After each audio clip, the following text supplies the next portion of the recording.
그러니까 저는 그렇지 않다고 생각합니다. 그러니까 한번 좀 알아보겠어요. 알아보고 폭행한 것이 잘못됐다. 그런 일이 있어서는 안 되겠죠. 네. 있다면은 기사가 나오고 있어서요. 동영상까지. 그냥 간단히 유감 표시만 하시면은 뭐 간단하게 넘어갈 수 있을 그렇죠. 것 같은데. 그래서 좀 어떻게 그냥 사람도 많고 지금 부딪히게 되면 먼저 자기에서 사실 사과를 드려야죠. 네. 그게 됐습니다. 당연한 일이죠. 네. 저는 두 번째 질의에서 삼성물산 제일모직의 합병에 반대 의견을 냈던 국내 증권사 대표가 이 반대 의견을 냈다라는 이유로 불이익을 당한 이 사례에 대해서 국민 여러분들께 알려드리고자 합니다. 지금 이 자리에는 당시 국내 증권사 대표였던 그 당사자의 증언을 들으려고 참고인으로 한화증권 전 주진영 대표가 나와 있습니다. 질문하겠습니다. 삼성물산 제일모직 합병 당시 국내 증권사 중 유일하게 합병 반대 의견을 내신 걸로 알고 있습니다. 왜 반대하셨습니까? 네, 당시 처음 그 보도가 나왔을 때는 아니 해도 좀 너무 심하다. 보나마나 저렇게 그 과대평가된 제일모직과 과소평가된 삼성물산을 자본시장법의 시행령을 핑계로 합병을 하겠다. 그것은 단지 그냥 물산의 이사들이 안 하겠다고 하면 되는 일인데 시행령 핑계 대면서 합병한다는 것이 너무 기가 막혔는데 국내 언론이나 우리나라에 뭐 발언권이 있는 모든 사람들이 다들 눈을 감거나 아니면 입을 닫거나 아니면 찬동하는 것을 보고 좀 기분이 안 좋았습니다. 근데 이제 증권회사들까지 다들 옹호하는 보고서를 쓰는 걸 보고 한국인으로서 창피했습니다. 그 보고서를 쓰지 말라고 한화 내부에서도 압력이 있었다고 들었습니다. 어떤 압력이었습니까? 처음 보고서가 나가기 며칠 전에 하나그룹의 경영기획실장인 금준수 사장이 저를 보자고 만나서 하나그룹과 삼성은 사이도 좋고 앞으로 딜도 많고 그러기 때문에 부정적인 보고서는 쓰지 말아라 얘기를 해서 제가 증권회사 사장한테 그런 것을 부탁하는 것은 부적절하다. 그렇게는 못하겠습니다. 약속 못 드립니다. 이제 얘기를 했고 그러고 난 다음에 그 다음 주 월요일 날 저도 모르는데 이제 어쨌든 월요일 날 보고가 나갔습니다. 1차 보고서. 삼성에서도 당시 압력이 있었습니까?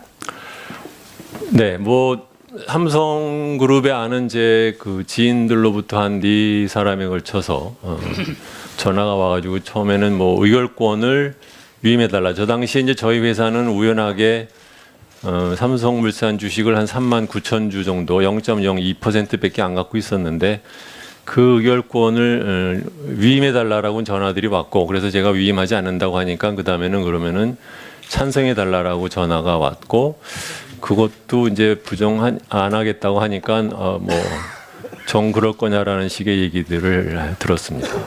그 다음이 이 삼성물산 합병에 반대를 했던 이유 때문에 하나증권 대표에서 물러나라고 압력을 받았다고 했습니다. 그것에 대해서도 좀 자세히 알려주십시오. 1차 보고서가 나가고 난 다음에 경영기획실장인 금춘 사장이 다시 보자고 해서 한 번은 뭐 그렇다고 치자. 그렇지만 당신 때문에 삼성의 장충기한테서 불평 전화를 들었다.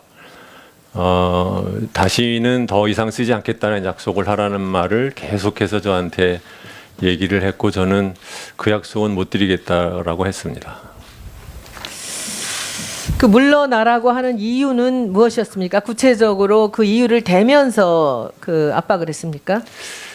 2차 보고서가 나가고 난 다음에 며칠 후에 삼성생명 당시 대표 이사였던 김현배 부회장께서 직접 그날 아침에 전화를 하시더니 급하게 오셔가지고 두 번째 보고서 나간 것 때문에 구조본에서 굉장히 기분이 격앙돼 있다.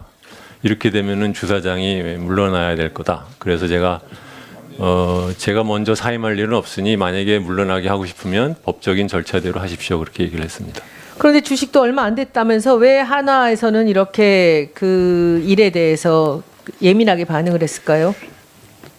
하나그룹에서는 이제 뭐 우리나라 그 재벌들이 다 그렇지만 기본적으로 일종의 이제 조직 폭력배들이 운영하는 방식과 똑같아서 일단 모두 누구라도 한마디 말을 거역하면은 그거를 확실하게 응징을 해야 다른 사람들이 말을 따라간다고 생각하는 그런 논리가 있을 거라고 생각을 합니다.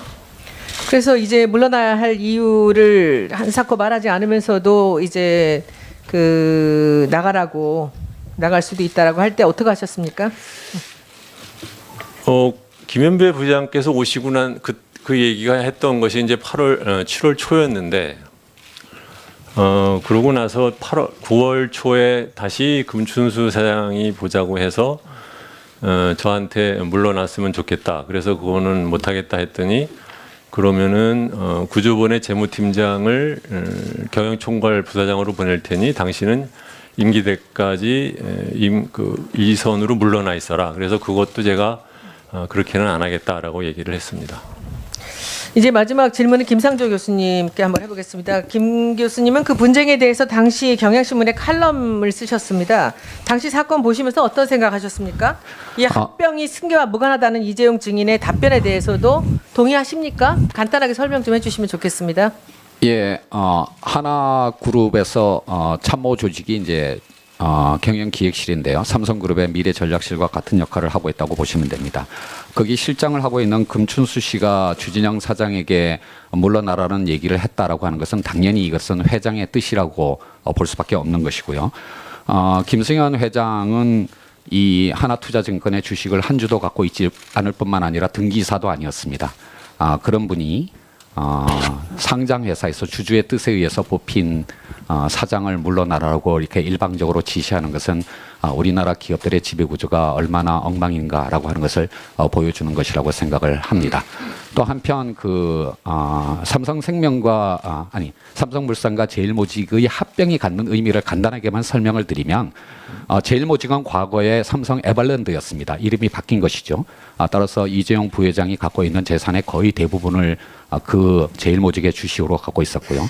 삼성과 물산은 삼성전자와 삼성생명의 주식을 많이 갖고 있는 그룹의 지주회사였습니다. 따라서 이 두 회사의 합병은 이재용 부회장의 어떤 재산을 그룹 전체의 사실상 지주회사의 주식으로 바꾸는 삼성그룹의 3세 승계 과정에 완성지는 아니지만